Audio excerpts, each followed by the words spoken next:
दिनैहाय जमदुवारनि 4000निबो बांसिन गुबुन गुबुन हान्जानि सुबुंफ्रा दिनै UPPL आव हाबफैबाय।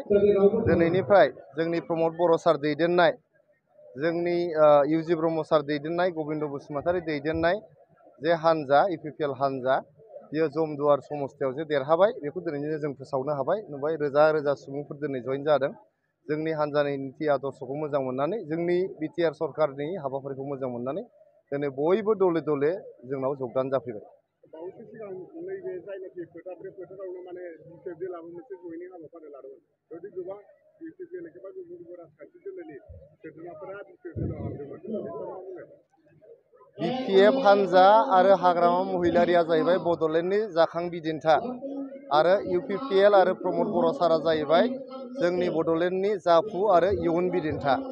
बेखायनो दिनैहाय जोङो BPF आरो हाग्रामा महिलारिनि बाथ्राखौ रायज्लायनो गोनां जेबो गैला।